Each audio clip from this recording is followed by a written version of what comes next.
I love reading. Oh, I'm going to reread it right after this book. After this book, it's the next book. It's the next book. All right, let's get started. All right, an urgent telegram, December 8th, 1996. Now, some of these are poems and some of these are just essays and stuff about reacting to things. And like I said, it's selective work, so let's find out.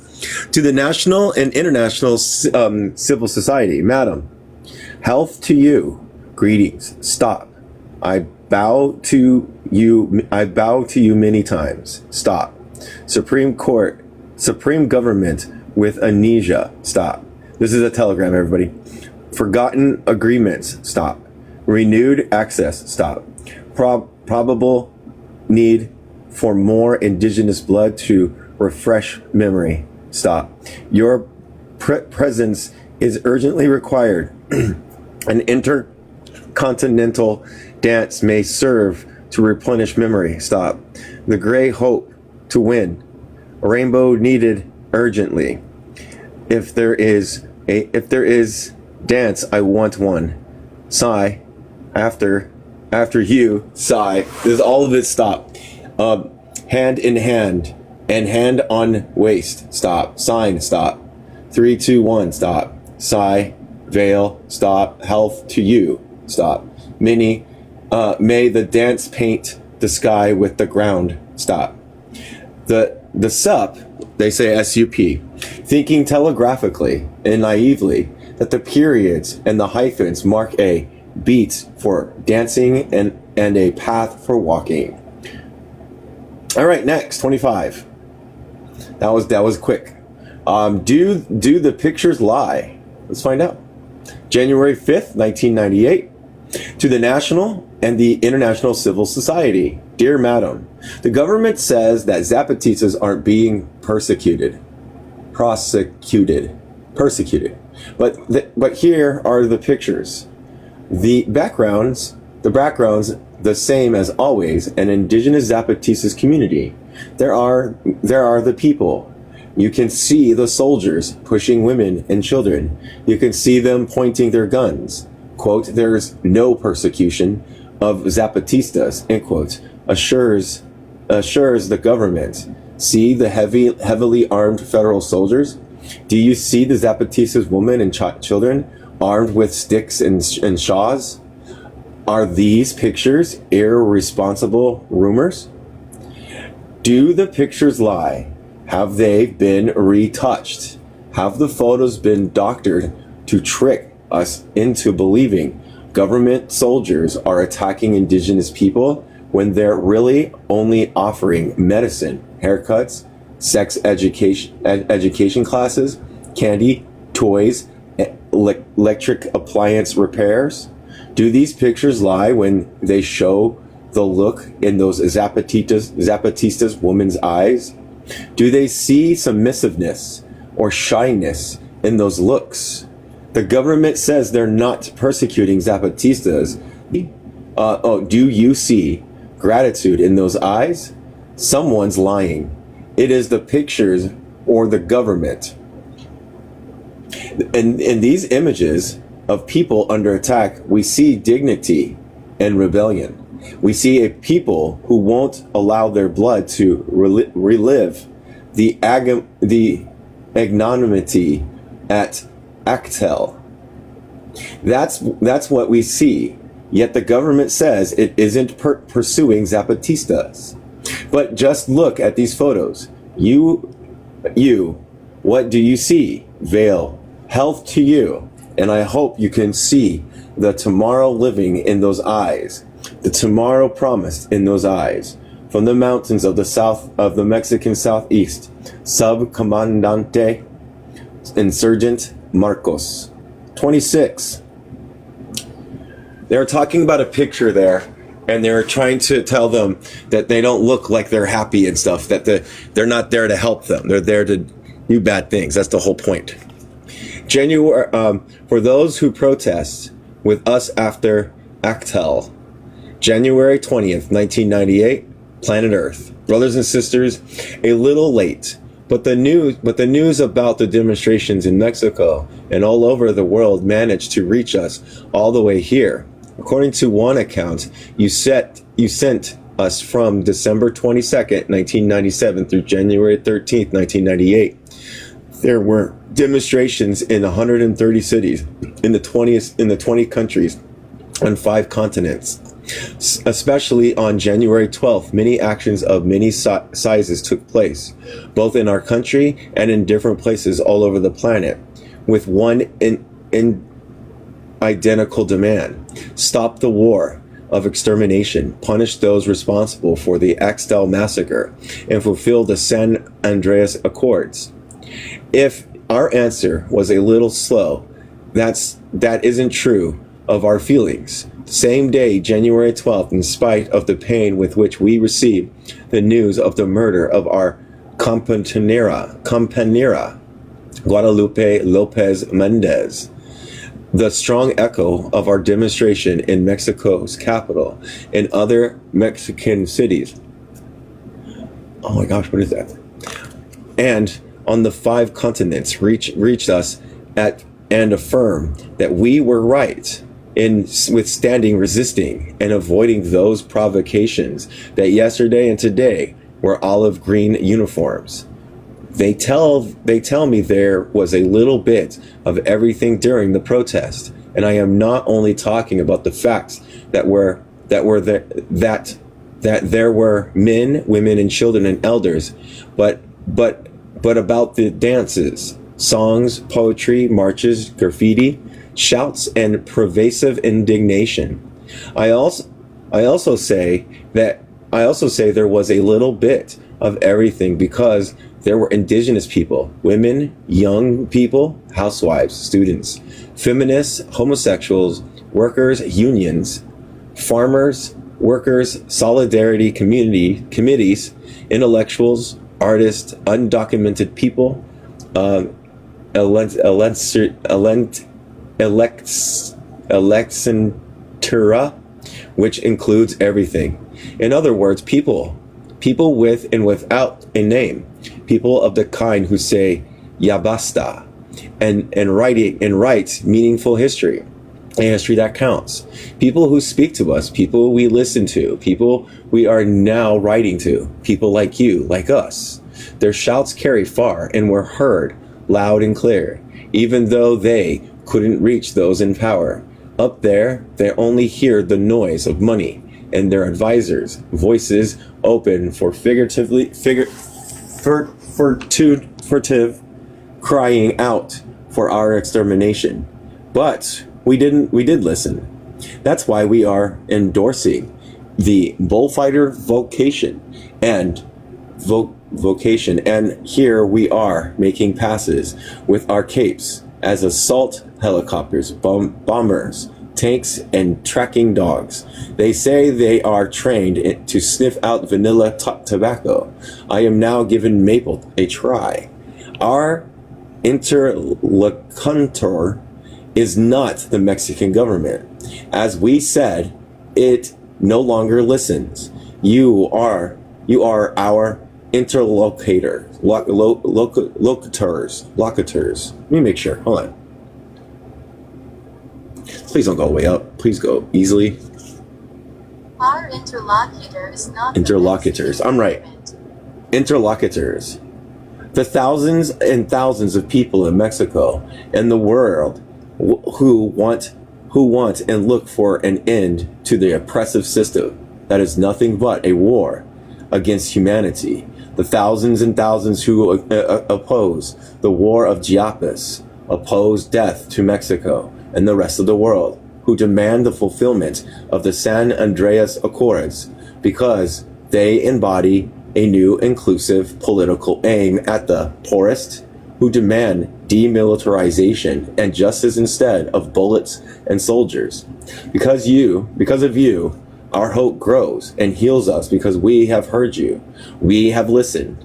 As old Don Antonio used to say, those who know how to listen grow and make out the path that stretches throughout time, stretching far, branching out into many other paths. From the mountain summit where we perch, you can see very far. Over there, for example, we can see a flag fluttering in the wind, as if we were the future. The flag looks very high up, and those bearing it aloft are many. Quote, it's democracy, someone says. Quote, it's freedom, a woman ventures.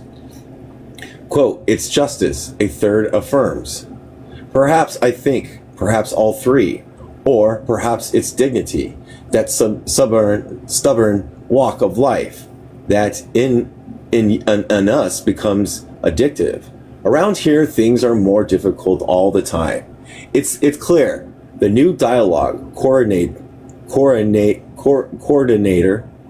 Mr. Emilio Rambasa, is again playing the bait and switch ploy that Esteban Monconsanzuma B, a.k.a.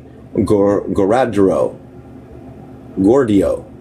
played in 1995 while he talked about a, quote, solution to the conflict. But you notice that no one in the government speaks of a peaceful solution to the conflict anymore. The soldiers polish up their operational details, compile information, and fine-tune their plans and troop placements. We expect only a few attacks from the government, quote, the definitive solution, says Powers Subscribes.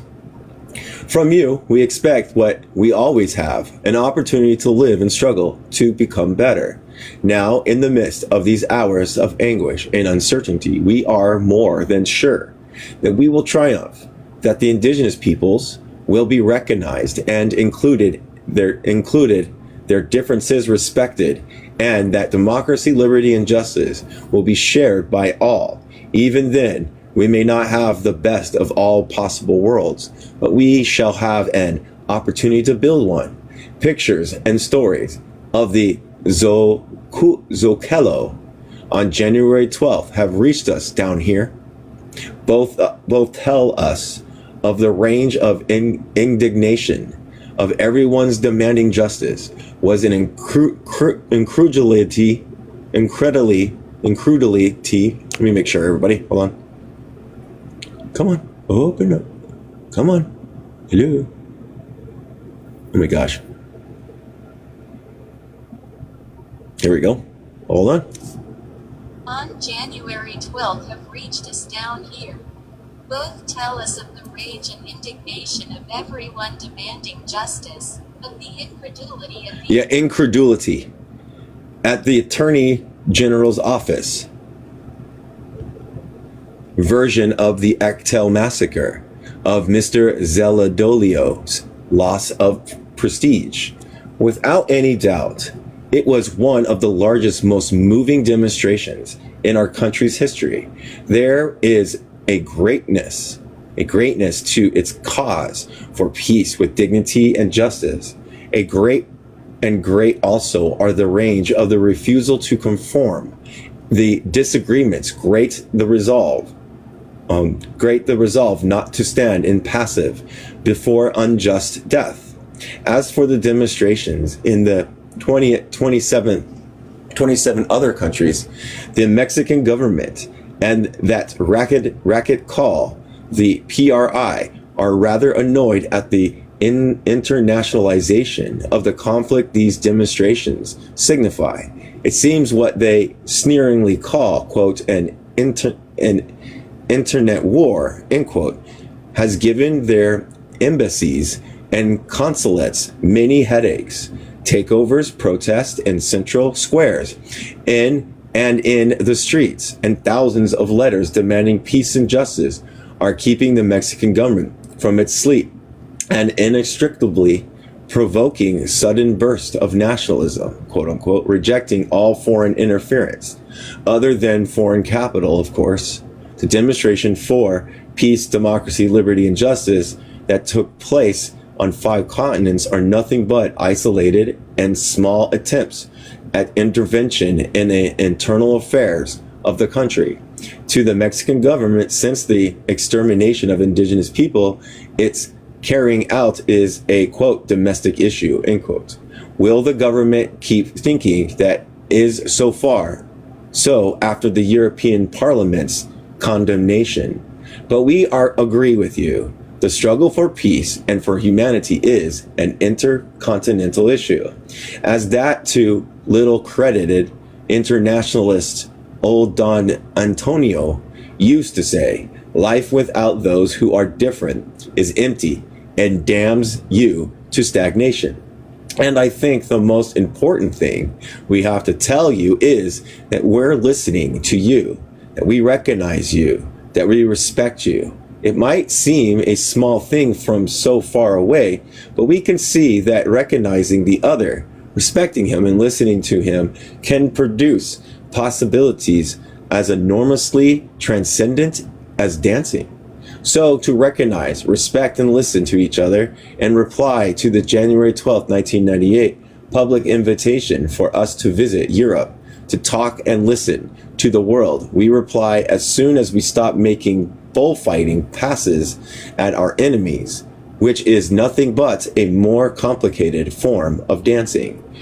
That will look into the possibility of one or several of our compañeros and compañeras travel to Europe or wherever to recognize, respect, and listen.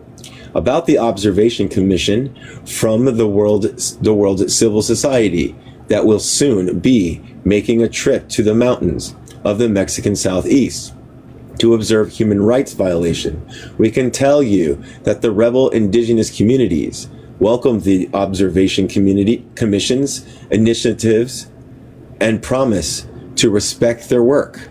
We also take this opportunity to respectfully salute the work of the independent Mexican organization, Human Rights Defenders, who have spread no effort or dedication to care for the needs of indigenous communities, in spite of the government's hindrance and outright harassment on many occasions.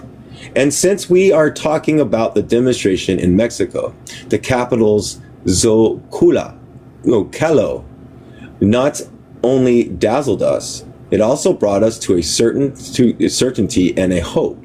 A certainty is that in this country, the people are infinitely better than those who claim to govern them. The hope is that all those people who attain what has been kept from them up till now, that is the right to live with democracy, liberty, and justice. That means leaving them in peace. Well, that's all for now. Always remember that we take it as an honor to see you grow and spread. And that's something that makes us grow and spread. To Veil, health to you. And after the promised flower comes the promised dance, I hope. Subcomandante Insurgent Marcos. P.S. Which shows contempt for what is happening. Look how the government shows its understanding of what's going on. According to the Secretary of the Interior, Chiapas has reverted once more to the status of a problem confined for 4 counties. According to the Attorney General's office, the Actel slaughter is a product of a perverse vengeance of a diabolical and resentful old man who alone had the means, time, and knowledge to arm 60 paramilitaries with AK-47s and R-15s, train them in commando techniques, and plan the whole operation with a tactical precision that it is a safe bet he learned while reading about the war of extermination in Guatemala or Vietnam or Kurdistan. That was it. 27. The Sea of My Insomnia. Looks like a bit of a poem here at the first part, so bear with me. I'm not good at reading poems. What's up, Two Spirit? Hey, everybody. Welcome, welcome.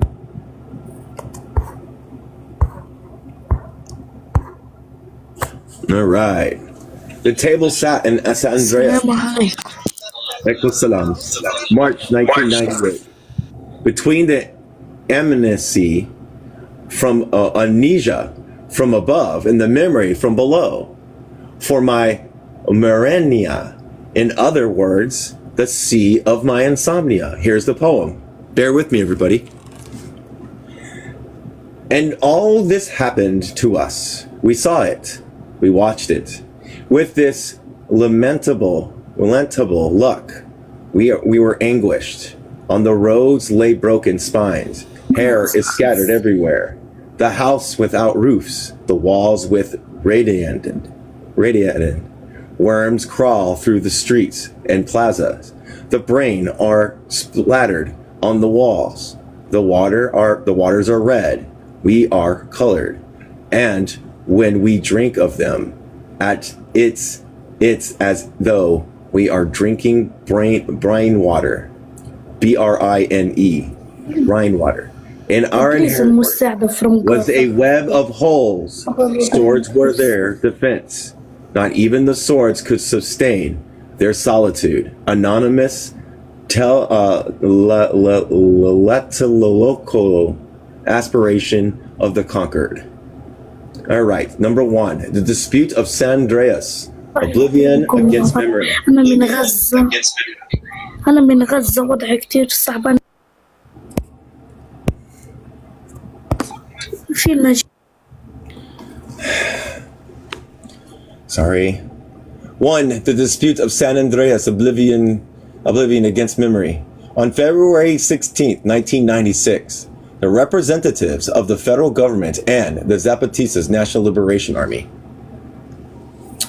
signed the first agreement of the Table of San Andreas, so named because it took place in the municipalities of the San Andreas, Sanganchmi and Dindos Los Pobres, in the highlands of Chiapas.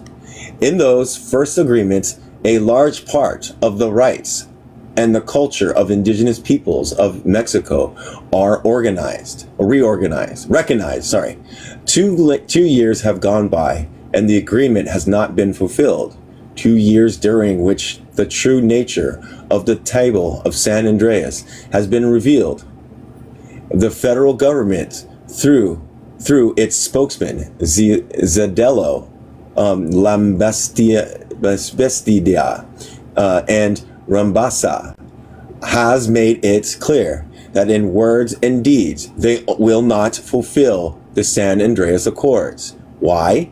At the present time, there are 3 interpretations to the possible reasons. Number 1, it said that they intend to fulfill them, but they disagree with the legal interpretation contained in the Initiative of Development of the COCOPA.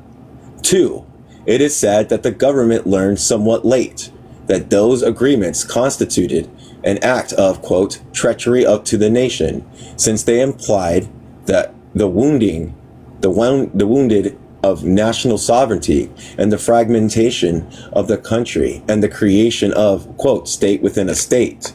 3, it is said that the government did not sign those agreements in the belief it would fulfill them, but in the pretense of the disposition that is far from reality. It is not likely that the government's reluctance to honor the agreement is signed almost 2 years ago, and whose lack of fulfillment has done nothing but aggravate the war in the Mexican Southeast, is due to a legal interpretation, quote unquote, since it rejects the COPA initiative. Nearly 14 months ago, the government has been presenting arguments that contradict one another. None of them contain, quote, legal, oh my gosh, hold on, let me get this word. Come on. Thank you. Oh my God. Come on. Say it out loud. It is not likely that the government's reluctance to Hold on, honor everybody. agreements it signed almost 2 years ago, and whose lack of fulfillment has done nothing but aggravate the war in the Mexican Southeast. 2 more lines. Due to a legal interpretation. Since its rejection of the COCOPA initiative, Nearly 14 months ago, the government has been presenting arguments that contradict Almost one there. another. None of them contain legal technicalities. Technicalities. Okay, good. I was right. Technicalities. Its refusal to fulfill them is not due to the sincere preoccupation with the dangers of balkanization, end quote, or the threat of a national sovereignty. The San Andreas Agreement contains nothing that affects the first or contradicts the second, and the government knows it. It is the third reason then, yes, but not solely. The signing of the agreements in themselves does not have major consequences, above all for the illegitimate government with no credibility. To fulfill them presents a grave problem, though. Their fulfillment represents a defeat for the government at the table of San Andreas. Yes, because the table at San Andreas was a place of dialogue and negotiation for the indigenous peoples, while for the government it was a battle site, a scene of a struggle between oblivion and memory. On the side of oblivion are the multiple forces of market. On the side of memory is history. This is the great battle for the Mexican government and the fight for the 20th century and market versus history. Number 2, a fight of many rounds. At the end of the century, in the fight that the Mexican government wages against itself, San Andreas is only a small boxing ring. The boxers are the same ones who have fought throughout the different eras of humanity. In one corner is the market, the new scared beast, money and its a conception of time denying both yesterday and tomorrow. In the other corner is history, the one that powers always forgets. The reaches of money root and temper humanity in the past, present, and future. In the cult of modernity, the present serves as both weapons and shields. Now is the name of the new altar upon which principles, loyalties, convictions, shame, dignity, memory, and truth are sacrificed. The past a guide to be learned from and upon which to grow. Doesn't exist for the technocrats under whose rule our nation suffers. The future can be nothing more than a lengthening of the present for these professional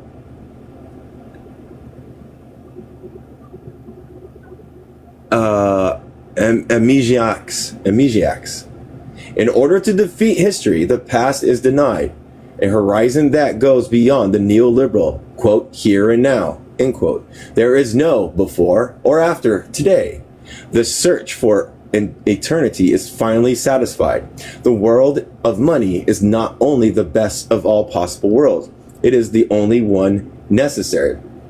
For the neo-politician, the only acceptable attitude towards history is a mixture of nausea and regret.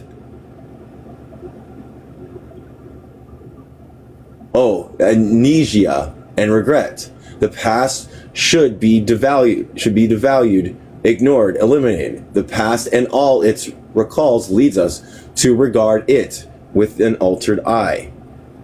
What better example of this phobia of history is there than the attitude of the Mexican government towards the indigenous people? Are not the indigenous demands of worrisome stain on history, deeming the splendor of globalization? Is it not every existence of indigenous people an affront of a global dictatorship of the market? Fulfilling the San Andreas Agreement is equivalent to acknowledging that history has a place in the present, and this is unacceptable. To fulfill the San Andreas Accord is not to admit that the end of the century is not the end of history, and this is intolerable, not negotiable, says the up-and-coming ex-coordinator of the governmental dialogue, Mr. Emilio Rabasa. The present is the only acceptable guide. The Mexican federal government will not fulfill the San Andreas Accords.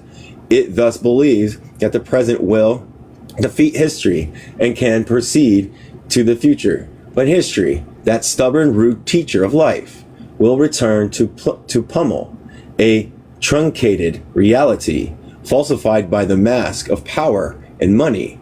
History will return, or a rematch when the present will be most vulnerable. In other words, in the future. Meanwhile, on the clock at San Andreas, the hands mark a 11:45. Attention, the fight is about to begin. Come on down. It is pointless for you to look at the seat from which to watch the fight. There are no seats outside the ring. The Supreme One, upon transforming the table for a peace dialogue into a boxing ring, has forced everyone to climb into the ring. Silence now. Here comes the announcer to introduce the opponents. Number 3, in this corner, the federal government. The strategy of amnesia, introduced by a knockout blow. Here's a poem. They put a price on us. The price for the young man, for the priest, for the child and the maiden. Enough. For a poor man, the price was only 2 handfuls of corn. Only 10 loaves filled the flies. Our only price was 20 loaves of salt-petered pork. Aspiration of the conquered. Oh, apparition of the conquered. Let me make sure. Yeah.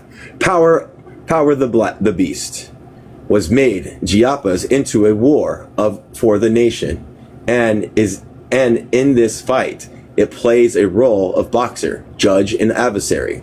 The Hydra of the state party system tries to completely fill the small boxing ring at the table of San Andreas, not only to capture center stage and display all its trappings, but to put any rivals from stealing the show or winning.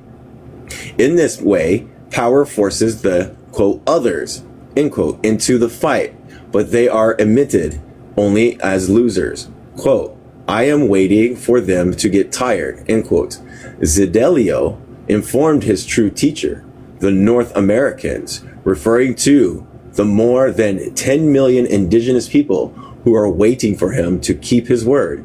Zendelio thus declares that he will wait for the past to get tired of the presenting past due accounts to modernity. Modernity, yeah. The head of the executive branch waits for the indigenous peoples of Mexico to get tired, the ones who already inhabited these lands before it became nation, or an acknowledged nation. The ones who, with their blood, fought for independence. The ones who, with their bodies, confronted the excessive aggression of foreign invasion. The ones who, with their bones, gave a spine to the Mexican Revolution. The ones who shook and awoke the nation from false dreams of modernity.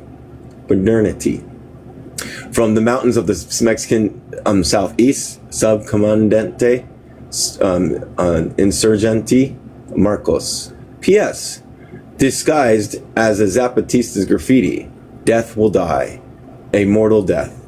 From death we shall kill, from life. P.S. A story told on the Day of the Dead. Every year it is the custom of our people to set out an offering for the dead during the celebration from October 31st until the dawn of November 2nd. In addition to flowers and ornaments made of paper between 2 candles, some food is gathered, whatever the deceased most like. And if he smoked some tobacco, some say this offering is to remind the dead person that he still has roots in life, that he walks in others, that he continues in others. Others say that this offering is the case. The dead person comes and is in need of food and rest. They say the deceased comes because he has not achieved what he wanted in life and still goes about seeking. The search can last for a long time, but the dead person is not saddened because he knows he can return each year to his family to gain strength and to gather heart and so continue on his path. To remind him that he is still has roots on this side and that he walks in us and he continues. And in order to help him recover strength and hope in his search, each year the Zapatistas put out an offering for Pedro, fallen in combat in 1974, raised up and fallen again in combat in 1994, raised up again and struggling away, always.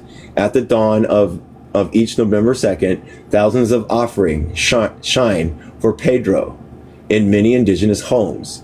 Each of the last 4 years, Don Juancito offered to watch over the offerings that we put out for Pedro in the general headquarters of the EZLN.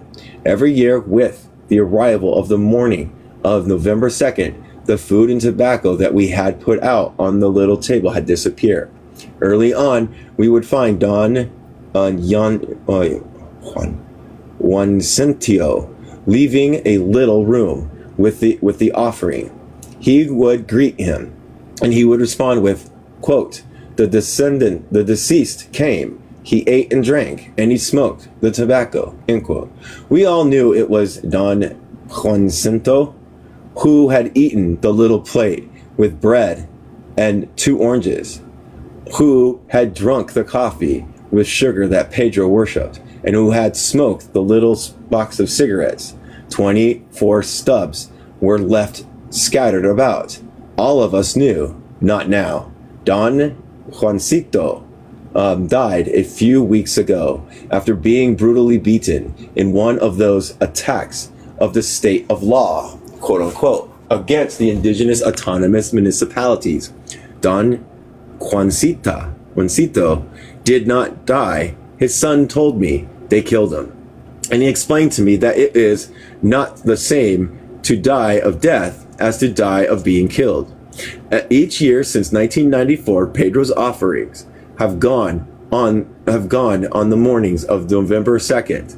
All of us knew that Don Juancito had watched over it during the night. All of us knew. On the day of October 31st, 1998, we put out the offering as was our custom, but now within the added sadness of knowing that Don Juancito would not be here to watch over the bread and oranges and the coffee, the tobacco, as we all knew. The morning of this November 2nd, we went to clean up the offering and found the bread plate empty, the orange rinds, the little cup of coffee with grounds, and the stubs on the floor. It was curious. The wrens and the stubs were on both sides of the table, an equal part. 12 stubs on one side and 12 stubs and 12 on the other. The ride of one orange on one side and the rind of the other on the opposite side. We all looked at each other and we were silent. Only the sea said, quote, next year you will have to put out double the offer, end quote. All of us knew that Pedro offering was always gone because Don Juancito watched over it. All of us knew this, not now. All of this occurred at the dawn of the month of November 1998, in the 15th year of our armed rebellion and the 5th year of the war against the forgetting in the mountains of the Mexican Southeast, a dignified corner of the nation in the America they call Latin, quote unquote, in the 3rd planet of the solar system, just when in the worn wheel of history, a century which some call 20, quote unquote, is about to extinguish itself, all of which I bear witness to, and I affirm that it is destined to remain in the collective memory, which is another way of naming tomorrow. P.S. For the February that is canceled in November, now we are more and stronger. All of our dead will arrive and they will make us great, who are so small. The sup asked for a little skull.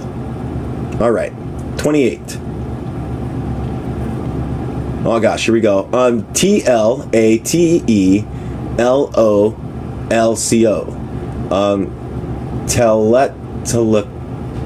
Tlatelolco, I think. 30 years later, the struggle continues. Zapatistas, National Liberation Army, October 2nd, 1998. Just real quick before we read, I'm looking at it. Looking back. Peace. What's up? All right. The Generations of Dignity in 1968. Brothers and sisters, I write you in the name of the men, women, children, and elders of the Zapatistas National Liberation Army to greet you on this date that marks 30 years since the Tlatelolco massacre, as well as 30 years of a movement that struggles for democracy, liberty, and justice for all Mexicans. 68 isn't just October 2nd and a painful Plaza de las Tres Culturas. 68 is not only Tlatelolco and the Chihuahuan building, or the Olympic astonishment and shame that beheld the massacre of children, men, women, and elders, unarmed and helpless, before the tanks, rifles, machine guns, and the unintelligent-made government. 68 isn't just the plaza that the sum of the blood of three cultures beneath a death decreed by a political system still at work today, sustaining itself with mass massacres. 68 is also the above all, the March of Silence, the Polai, the UNAM, the hundreds of students looked down upon by the university institution, the underground popular autonomy, the assemblies, the graffitis on the walls, the brigades, the lightning meetings, and the subversive streets dressed in the new clothing of dignity. It is the streets as a territory for another politics, the politics of below. A new one that struggles, the rebel one.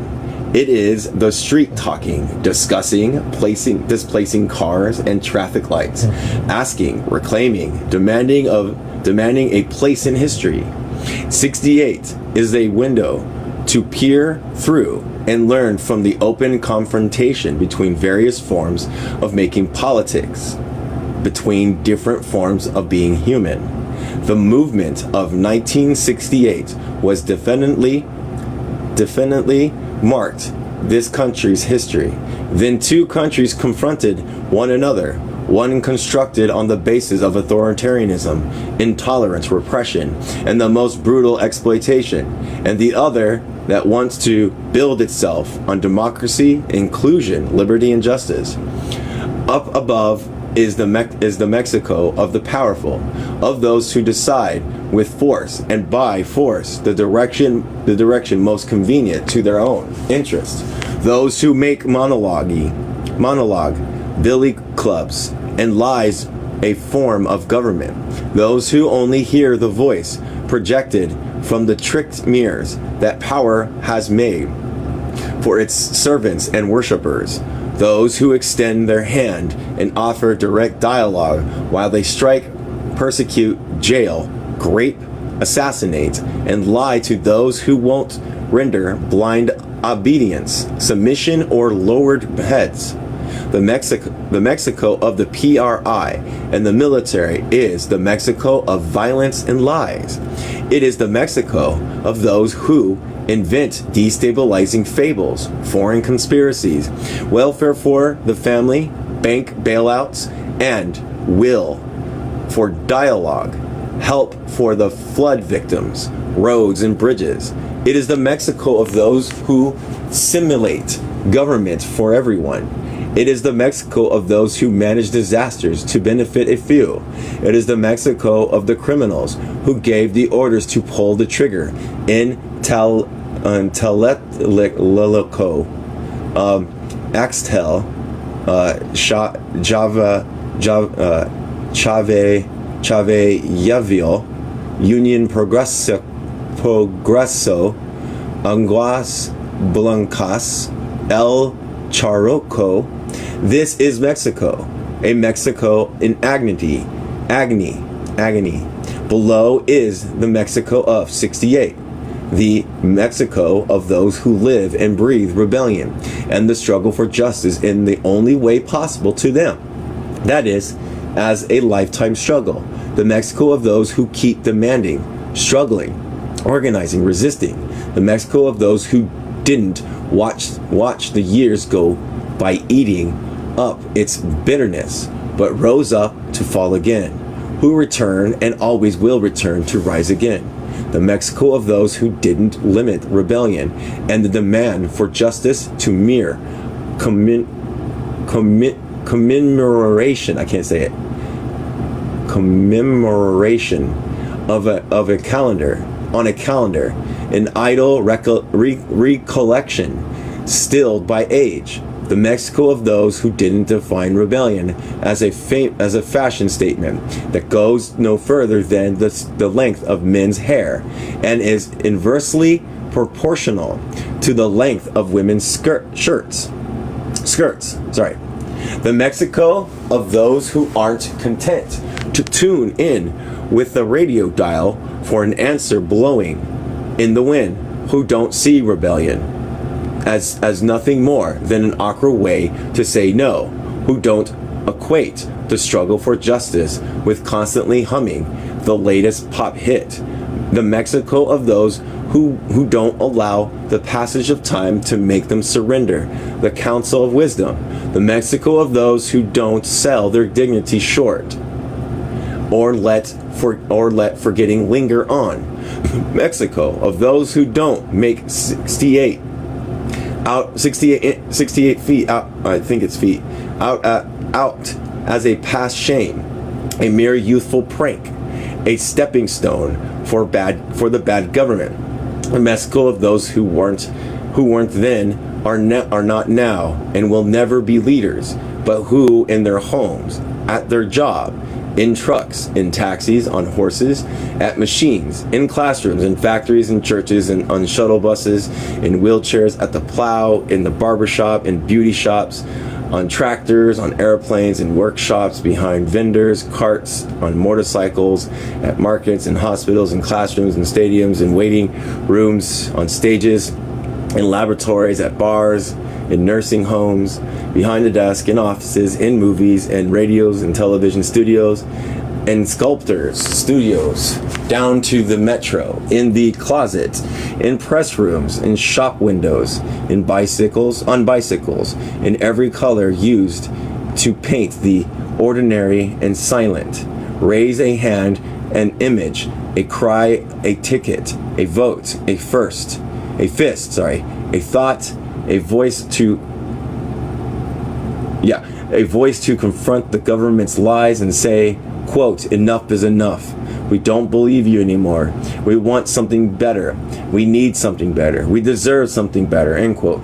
A Mexico of those who, in the unions, in learning institutions, in opposition political parties, in social organizations, in non-governmental organizations, in neighborhood organizations, in the algedios, and the communities, in scarcity and secrecy, in the streets and the fields of the mountains, everywhere, carry on, persevere.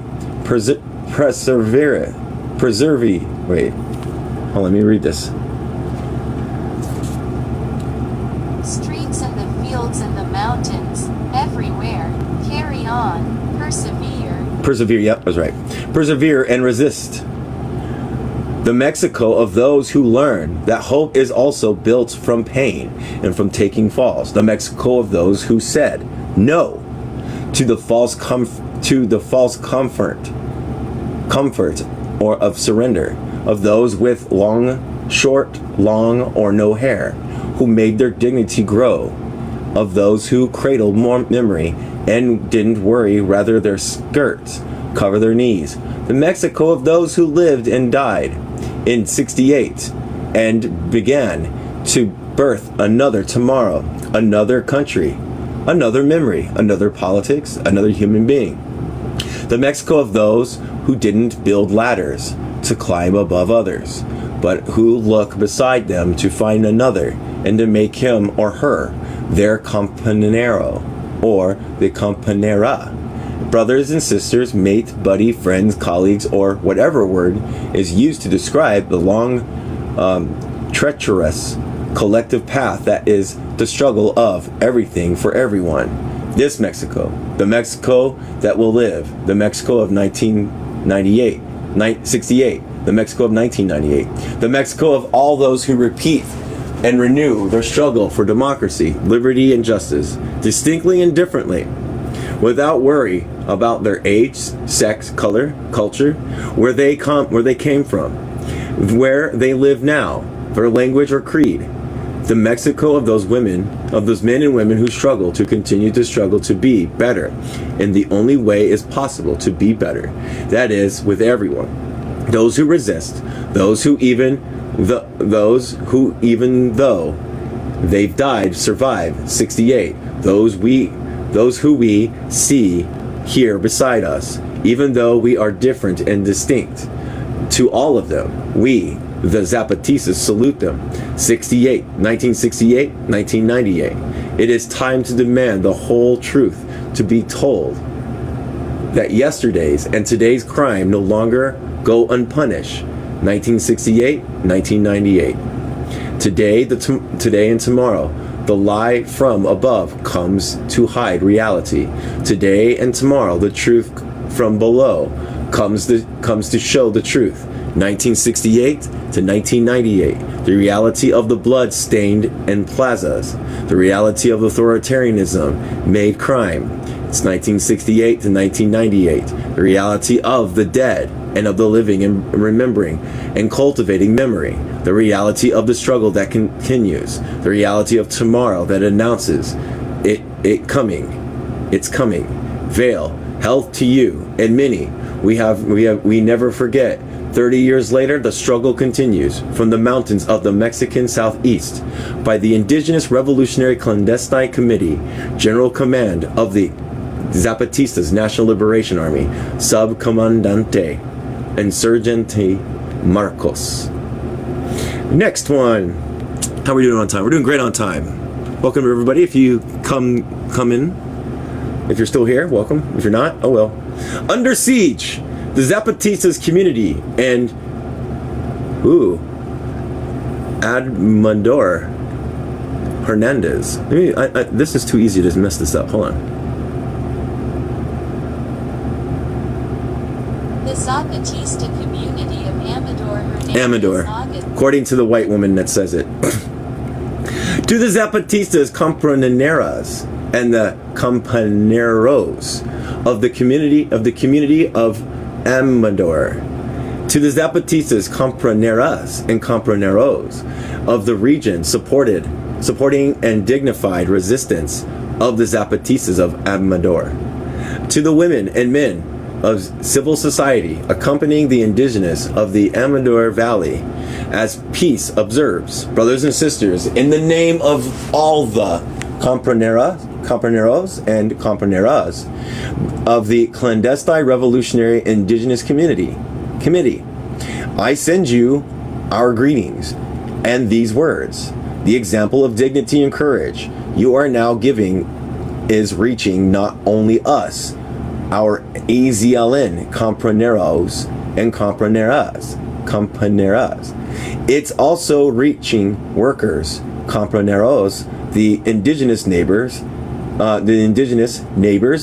housewives, students, teachers, artists, and intellectuals, honest religious person, retired person, men, women, children, and elders from other parts of Mexico. And it is also reaching further than our country, which is Mexico. The news of a dignified resistance of an indigenous Zapatistas of Amador is reaching other parts of the world. Those soldiers facing you are defending an unjust, arbitrary, and criminal cause.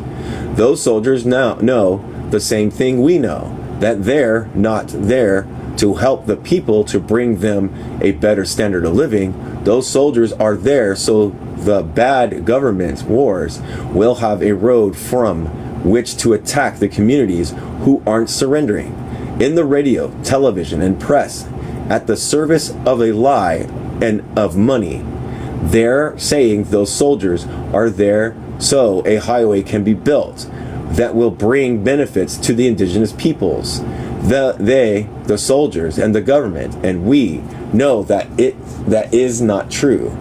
We know well that the highways the government has built haven't brought one single benefit to the indigenous. Doctors haven't come in with the highways, nor have hospitals been built, nor have teachers come, nor have schools been made, nor have materials arrive to improve the housing of indigenous.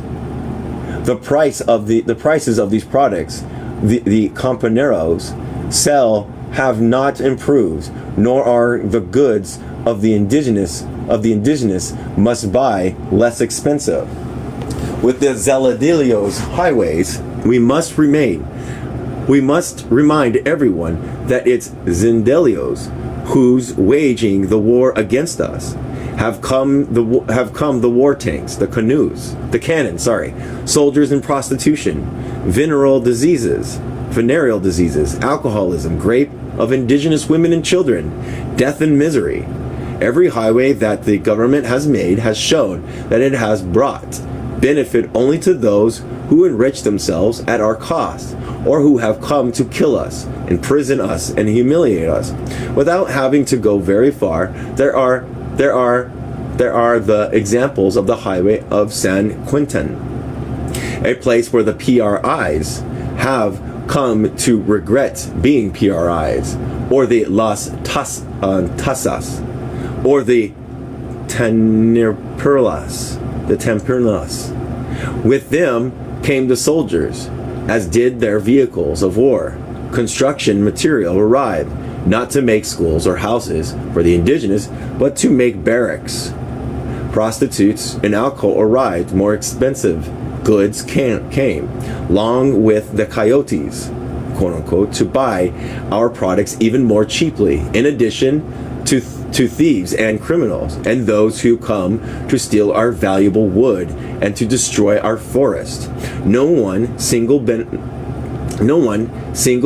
for the indigenous, not one single benefit for the indigenous, but much pain and suffering. The women, the mothers, the wives, and the daughters of those indigenous are being used as prostitutes by the soldiers. They pay for them, or they take them by force. And the indigenous who protest are threatened with death, taken prisoners, or disappeared. Ask the PRIs of San Quintin. Let them tell you how they sold their women to the soldiers. Ask the women of San Quintin. Let them tell you how they were used by the soldiers, how they now have venereal diseases that came along with the prostitutes who serviced the soldiers. How the little that their men make is spent on alcohol and prostitutes. How thefts and assassinations have increased. How fear and anxiety came hand in hand with the army and their highway. Ask them if they have ever had any problems with the Zapatistas, and they'll tell you that we always respect them, that we never forced them to stop being PRIs or to join the war. Ask the women, and they will tell you that when there was no other army than the EZLN, there was no prostitution, no crime, no sadness, no anxiety, no fear. The same can be said about the PRIs of all the communities where highways have entered. Their lives have not improved in any way, and their children keep dying. They're still dispersed to being indigenous. Now, for them, it is no longer means anything to belong to the PRI, because to lend their government support to help the government break the Zapatistas, they must distinguish themselves as Zapatistas. This is the truth, compañeros and compañeras. We know it. The PRI's indigenous know it. Those cursed with the government highway know it. The government and their soldiers know it.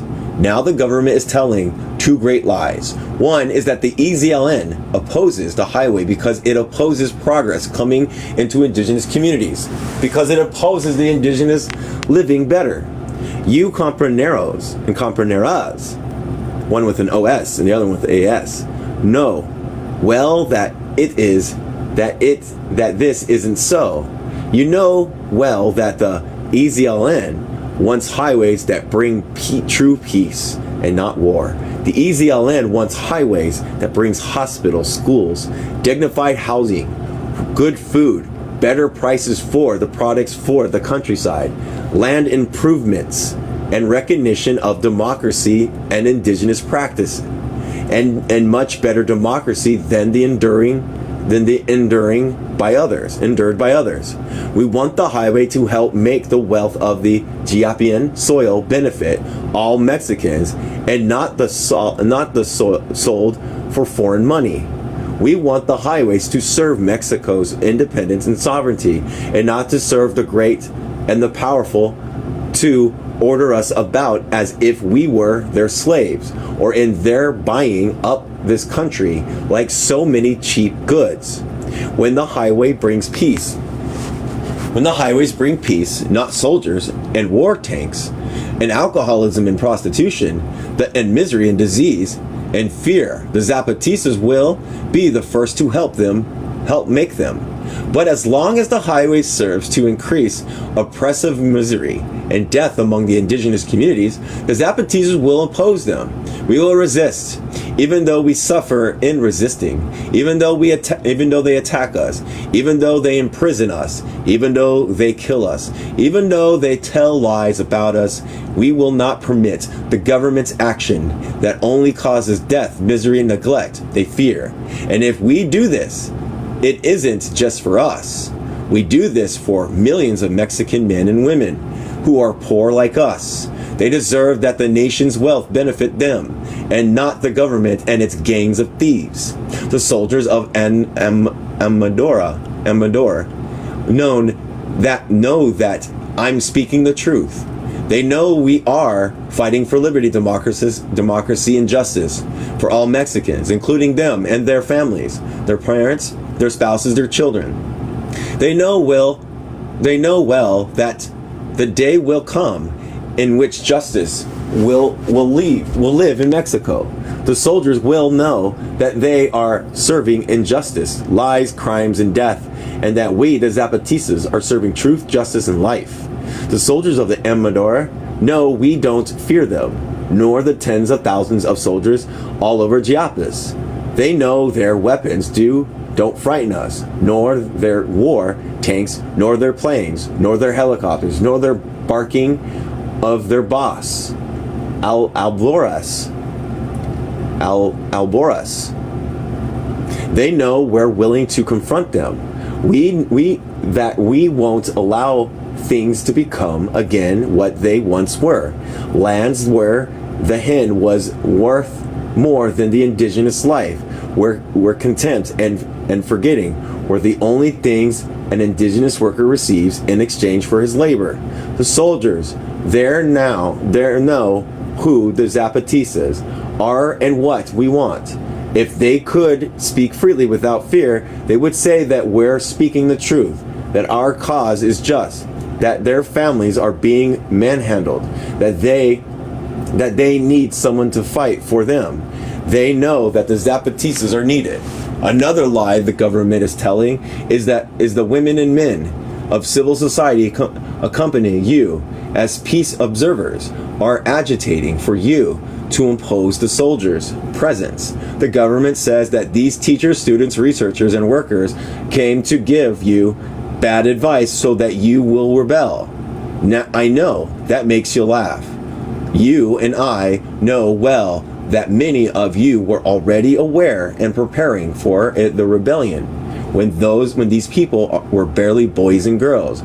You and I know well that the rebellion and dignity didn't come to us from the city, but rather from the history of resistance and heroism of the indigenous peoples. You know well that you had already rebelled against the presence of the soldiers when no one from civil society had yet arrived. You know well that the Zapatistas rose up in arms to shout Yambasta when everyone was silent and had forgotten. We know all this very well. But the government and its media are carrying out a strong campaign against these people who are good, noble, and generous. They, too, want to dignify the true peace.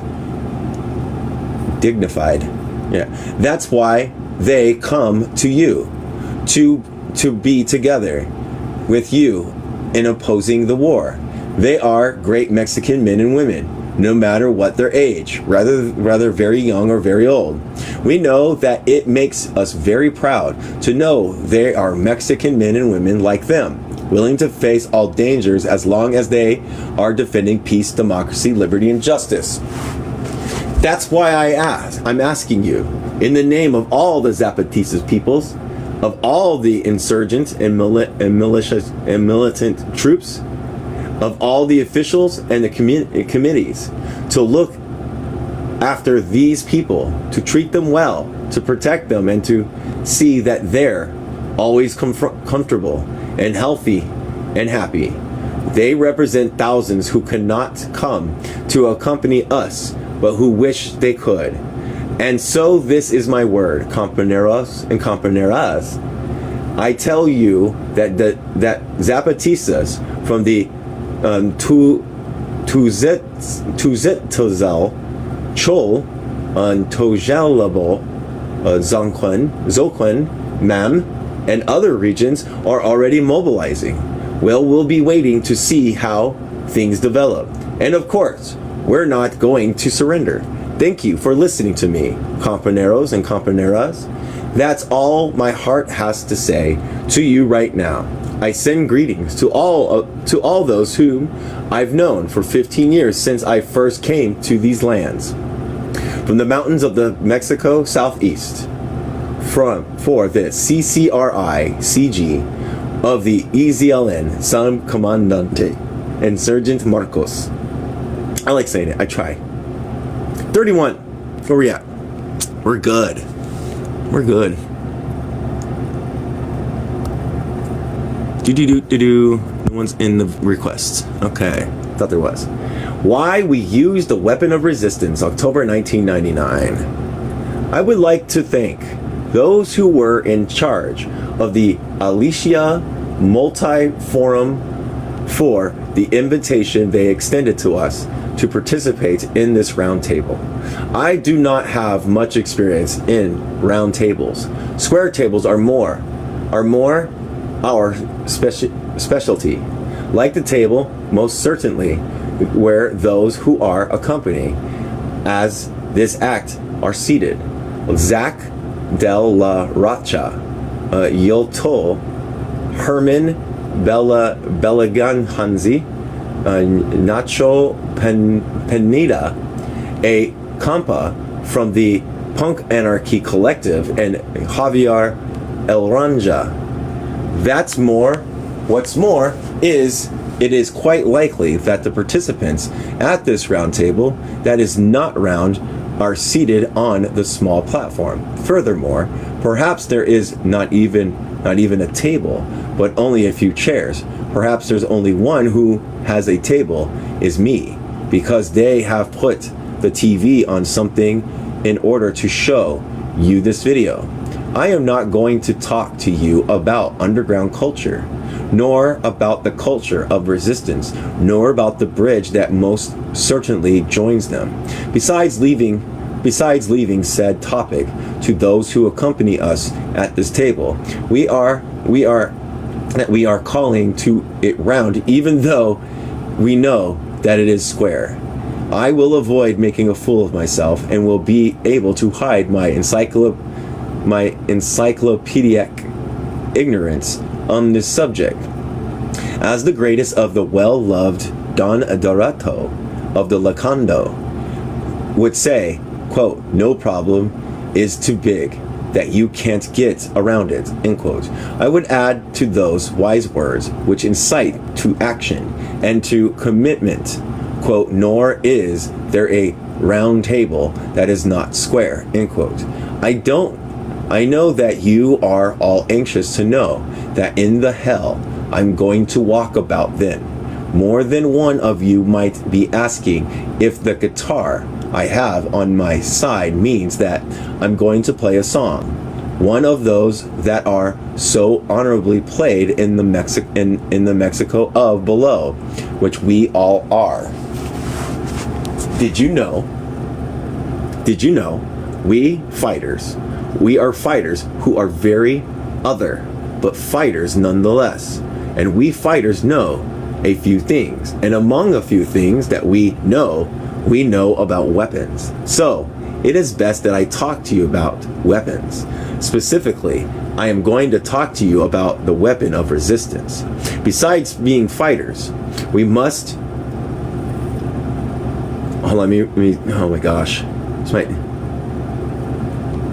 not indigenous. It's no D. Hold on. Come on. Besides being fighters, we are indigenous Mexicans. We live in the mountains. Yeah, okay, I got it wrong. Mexican South. Yeah, indigenous. Sorry. In Mexico Live. That is very badly. Our homes have dirt floors. Our walls are made of sticks or mud, and our roofs are tin, cardboard, or grass. A single room serves as a kitchen, dining room and bedroom, living room, and a chicken coop. Basically, our foods are maize, beans, chili, and the vegetables that grow in the milpa. Yeah. For medicine, we have a popular pharmacy, small and poorly stocked. Doctors, only in our dreams. When it is not occupied by the government soldiers, our school is a hall where up to 4 different groups of students gather at the same time. They are not very numerous because our children start working when they're very small, sometimes between 4 and 5 years of age. The girls start carrying wood, grinding maize, washing clothes, and taking care of their younger brothers and sisters. Between the age of 10 and 12, the boys go to the mountains to care of the livestock, to carry wood, to work the milpa and the coffee plants, or the pasture. Our lands are poor in 2 senses. They are poor because they belong to us, who are poor as a matter of course. And they are poor because they yield little in the way of harvest. We have only mud and rocks. The ranchers have the good lands. The livestock and coffee that we sell to make money, we sell to the coyotes, middlemen, who pay us as little as 10 times less than the price of our products in the market. So our work, in addition, is badly paid. However, even though we live like most of the indigenous population in the country, that is, in poverty, our lives are not the same. Our poverty is the same as the poverty of others, but it is also different. It is an other poverty. We are poor because that is what we have chosen. From the beginning of our uprising, they have offered us everything to get us to sell ourselves to surrender. If we had done so, it would have if we had surrendered, if we had sold ourselves, if we would now have good houses, good schools, hospitals, machinery for working, and land, better prices for our products, good food. We chose to sell ourselves. We chose not to surrender. We chose not to sell ourselves. Sorry. And we chose not to surrender because it so happens that we're all indigenous and we are also fighters. The fighters are fighters because they are fighting for something. And we Zapatistas are fighting for good homes, good food, good health, good price for our work, good lands, good education, respect for the culture, the right to information, liberty, independence, justice, democracy, and peace. Yes, we are fighting for all of that, but for everyone, not just ourselves. That is why we Zapatistas are fighters, because we want, quote, for everyone, everything, nothing for ourselves, end quote. If we had surrendered, if we had sold ourselves, we would no longer have been poor, but others would have continued to be so. Good. But you are asking yourselves, where is the weapon? And that this handsome, attractive, nice fighter has going to talk to us about. I'll tell you now. It happened that when they saw that we were not surrendering, that we were not selling ourselves, the government began to attack us in order to force us to surrender and to sell ourselves. They offered so many things, money, projects, aid, and when we rejected them, they became angry and threatened us. That is how we came to understand that by refusing to accept government aid, by resisting, we made the powerful angry. And there is nothing a Zapatistas fighter likes more than making those in power angry. So with singular joy, we dedicated ourselves to resisting, to say no, to transform our poverty into a weapon of resistance. Almost 6 years of war has spoken about the power of this weapon. With it, we have resisted more than 60,000 soldiers, war tanks, bomber aircrafts, artillery, helicopters, cannon, machine guns, bullets, and grenades. With it, we have resisted the lie. If you would like me to sum it up, I would tell you that in the same way that we became soldiers, so that one day soldiers had no longer be necessary, we also remain poor, so that one day there will no longer be poverty. It is for this that we use the weapon of resistance. Obviously, it is not the weapon, not the only weapon we have, as is clear from the metal that clothes us. We have other arms. For example, we have arm of the word. We also have the weapon of our culture and our being what we are. We have the weapon of music, the weapon of dance. We have the weapon of the mountain, that old friends in Campanaria who fights along with us, with her roads, hidden places and hillsides, with her trees, with her rains and her suns and her dawns and her moons. We also have the weapons that we carry by nature, but it is not the time to be going around pooning, much less now, when you've all become very serious. And in order to chase away our seriousness, I'm going to tell you a joke. No, don't believe it or be frightened. I am going to tell you a joke. Better that we leave that to Zeldelio, who, as president, is nothing but a bad joke. No, better than that, I go on to the next issue that I am going to talk to you about. It is not just the Zapatistas who are fighters or resistance. There are many groups, and there are several gathered together here who have also made a weapon of resistance, and they are using it.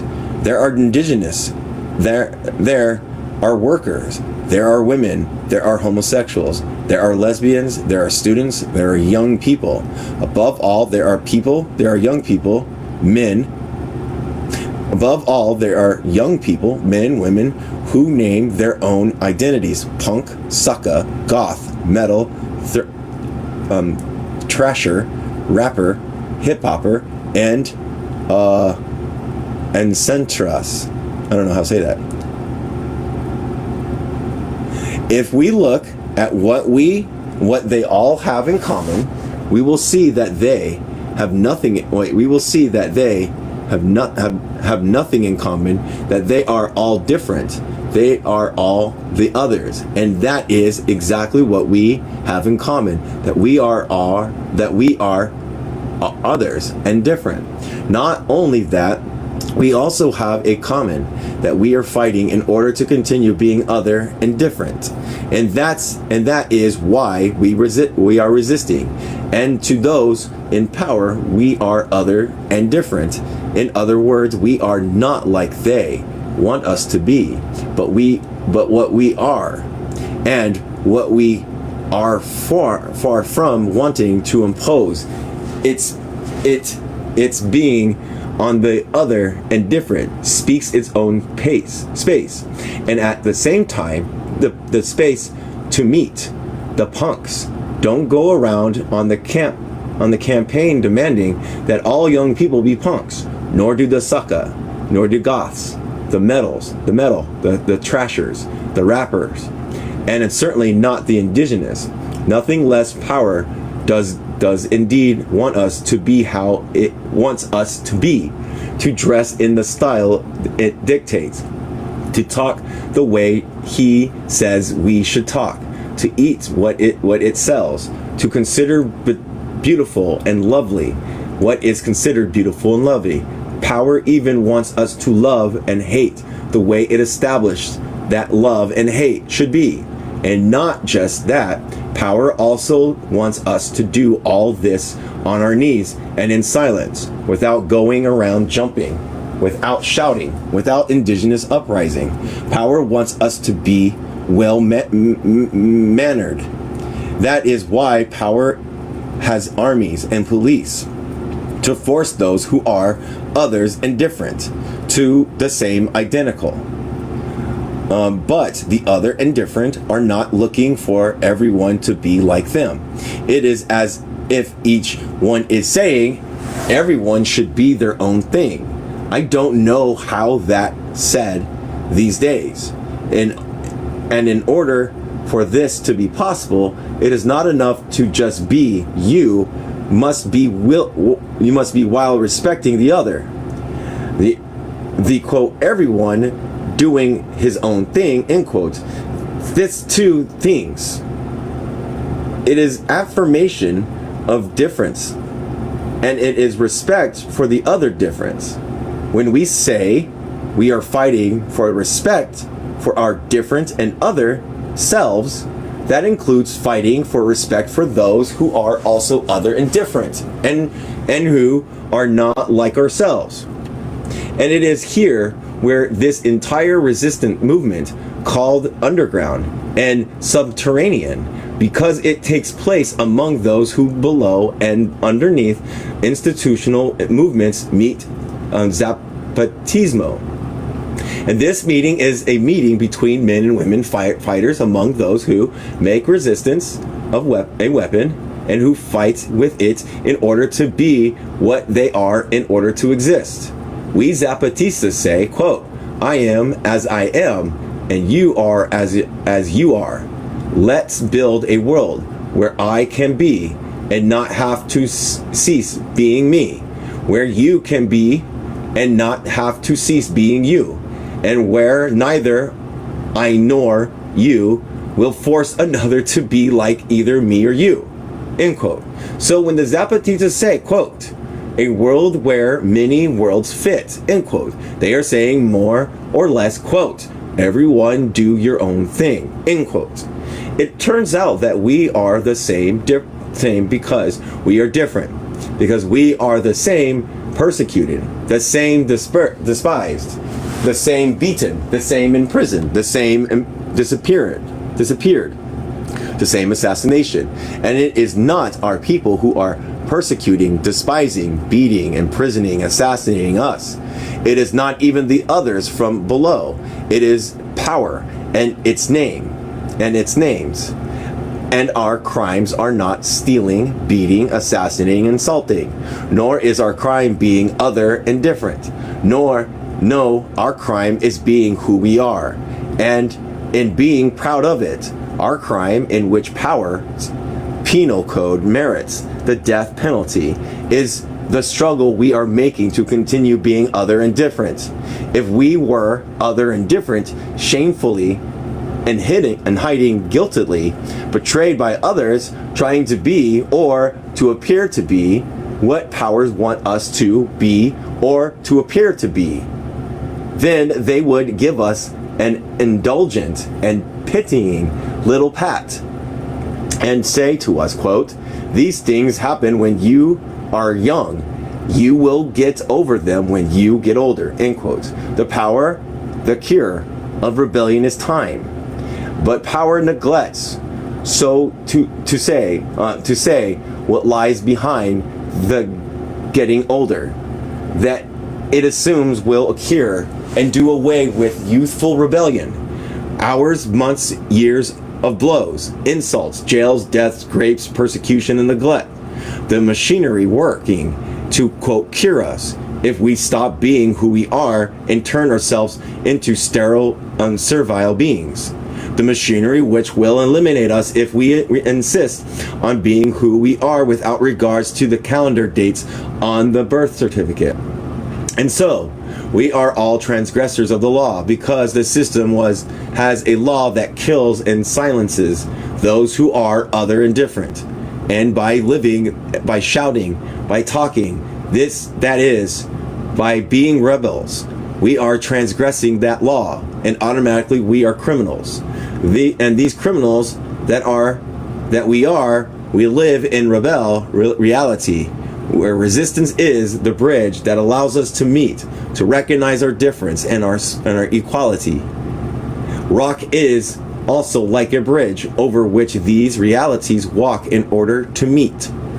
That in what way is rock a mirror, a crystal for this very, quote, other and different reality? The truth is, I don't know and I don't understand. I look at the lessons to groups like Rage Against the Machine and Tijuana, to mention just those who are participating in tomorrow's concert, but knowing that there are many others and that all of them are good musicians and good human beings. And I ask myself, why do they do what they do, say what they say, play what they play? I believe it would be better for them to tell us what goes on with them. Perhaps they too are asking themselves why we, Zapatistas, do what we do, say what we say, play what we play, although when it comes to rock, we are fairly useless. How about that? A good name for a group or for a song, useless. Just like that, with no qualifiers, so that everyone fits, men, women, and those who are neither men nor women, but who are. Veil, health to you. And like it says on the cover of the fanzines, that has a good taste to call itself Zampanterino.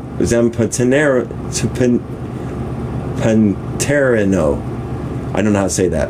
What with so many things, something doesn't smell right, which means something like there are things, and then there are things. Health to you. From the mountains of the Mexican Southeast, tune up his guitar for the special appearance, Mexico other than indifferent. And we're going to stop there. We're going to hit part 2. I'm going to go ahead and read this part 2 real quick. Part 2, One World, in which Marcos reaches out to the world, creating moral and political alliances with persons and communities whom also struggle for common freedom and justice, in which the struggle for human rights worldwide become one. All right. So we're going to stop there. We're going to stop at flowers like hope are harvests. So we're going to stop right there. Oh, so much fun. Come on. Thank you. Hold on, Joe. I see you. What's up, Joe? 210. Yes. 210. And I have something for you. I marked it. Give me 1 second. Okay. Oh my god, baby. 210. How long is this? Let's see here.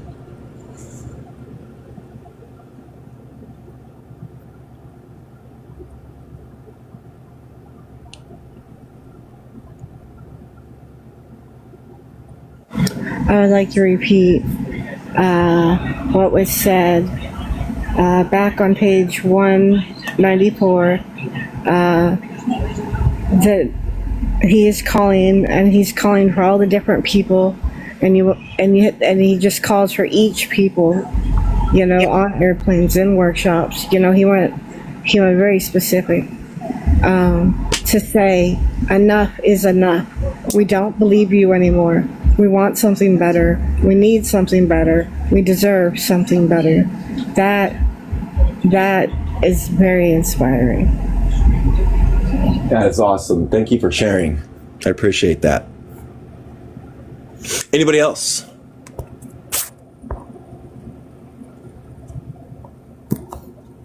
Everybody's welcome to come up if they want to share maybe their thoughts. If not, that's okay too.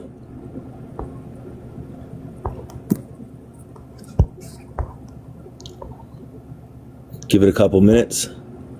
Didn't think so. All right. Yeah, I think it was good. Like again, for me, it's about like ingesting this. I just read a whole bunch of stuff, so it's about ingesting it and reflecting still. So I'll know more once my brain is processed it all. I have a delay process mode.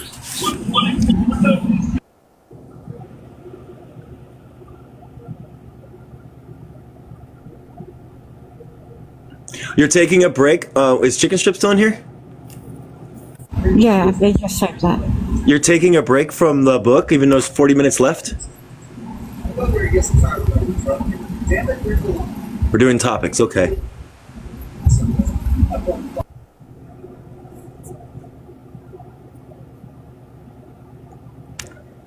Chicken Strip still there? No? Hello, Rachel.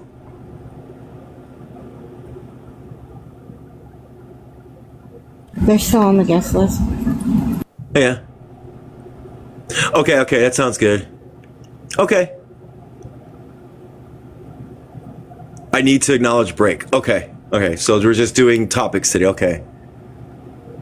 Wonder what the topics will be. That's going to be interesting. Are you guys going to be half hour or an hour or whenever you get the kids to sleep? Most likely. But anyways, all right. If no one else has anything to say, I appreciate y'all.